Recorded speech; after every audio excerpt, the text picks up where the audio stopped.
Starting at a young age in motorsport isn't uncommon in New Zealand. God, before I can remember, chasing my dad around forest, mainly locally around Rotorua as he got into it. There's different forms of motorsport and it's a Kiwi thing to get in a car. But a big struggle for our team was wanting to go to national level at the youngest age possible. Back then there weren't many young drivers. At 15 I got my national race licence. The first decent rally car I got was at 13. It was a Mitsubishi Evo 3. So that was for myself and Taran both to drive to learn. Chris Barnes was a famous rally driver in New Zealand. He had been at top level, had built many top cars. Rotorua based, so Dad knew him as a mate. And he had already helped Dad build his own race car. So when time came to upgrade, they had one of their old rally cars for sale, and that kind of started the Mitsubishi trend for us. And I'm glad we have, because they are wicked cars, just like the Space Frame Evo behind me. There's nothing like it around. Being young, had tried motocross bikes. Didn't suit me, I'd hurt myself, I'd fall off. As soon as I had something around me, had a cage, had a body around me, just things changed. It felt, I guess at a young age, felt like I was invincible. Some events are only a day long, there's a whole week lead up or a month lead up. Or for example, Leadfoot we've just done, it was almost felt like a year lead up to that one. Crashes are a big thing in motorsport, especially in rallying. The awesome feeling of rallying is that pure motorsport. There's no safety barriers, there's no sand pits, there's no sand traps, there's no nothing. You're going through between farmers' paddocks, you're middle of nowhere sometimes, and you have the big crash here and there, and for quite a few years I was quite lucky.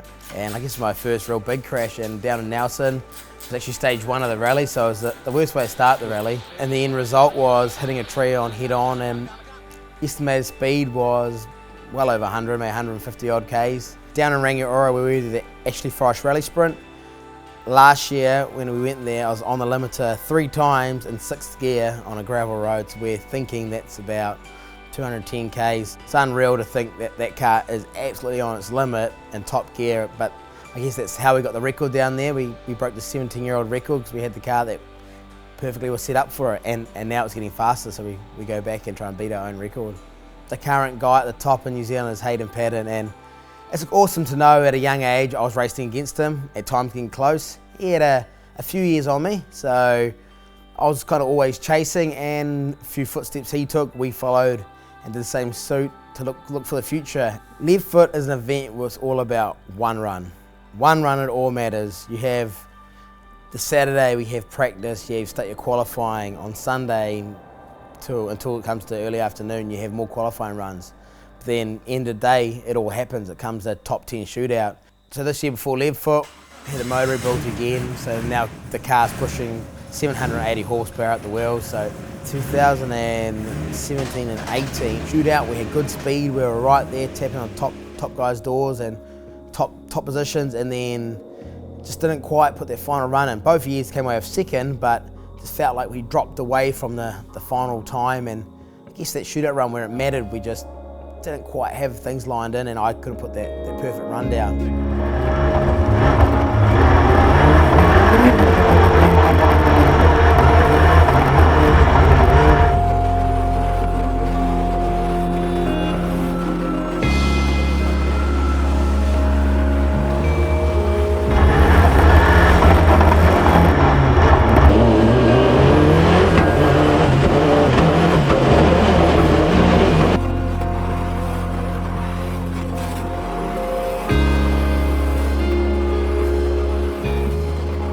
I got to the hill, I was second last one up, so they run in your speed order. So I came across that finish line, heard through the radio that I was the fastest current time. In a way I couldn't dreamt of getting. Time had dropped quite a bit from my previous runs, and it was a wicked feeling knowing that we were in a strong place to win this event. And then hearing Alice's time come through, and he had dropped down to the next second bracket, and he'd gone to a position where no one ever been, was an unreal feeling knowing that he'd picked up and gone faster. Yes, he had bet us.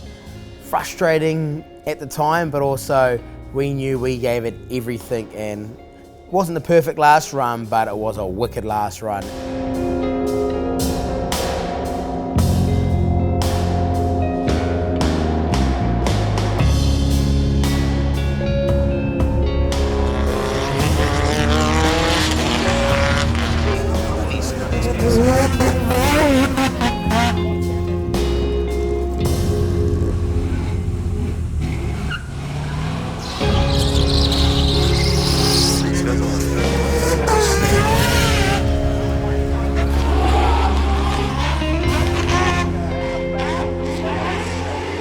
lot of people know, and a lot of people don't know, I'm a type 1 diabetic. A lot more monitoring I have to do for myself. It's known as a sickness. I don't treat it as a sickness.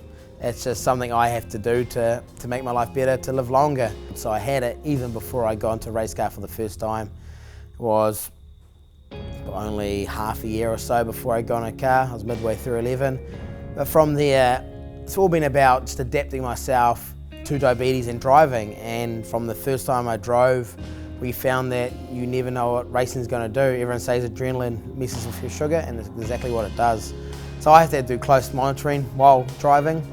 And it's something that I've enjoyed playing with, and also frustrated me at times. I've had times where during motorsport I've really got annoyed at it because I haven't been able to do things fully because I haven't quite been able to get my level in check quite right. I guess that's the fun of the game. So diabetes is one, don't let it hold you back.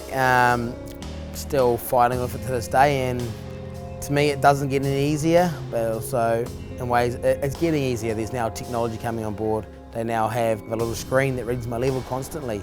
So I can be racing in a 30k stage.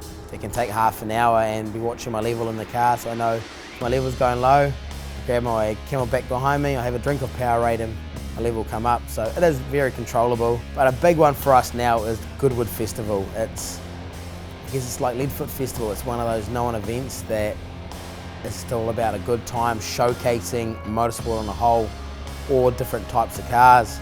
And it's something I would definitely love to get our Tasman Engineering Hill Climb Beast to. And I guess my dream there would be in the top 10 fastest ever cars, because there are still some wicked cars there that I don't think many people could beat. Success doesn't come easy. You gotta push hard, and it's all about those people that are there to support you. For me, we're family based. Mum, dad, sister, girlfriend, all of us, we're the main part of it, and your friends and family. So whatever you do, if it's for me motorsport and for you it's anything else, but make sure you got that right support behind you. You got to have those people there to push you through those hard times and celebrate those good times with you. So whatever you do, whatever your art of passion is, make sure you got that support behind you.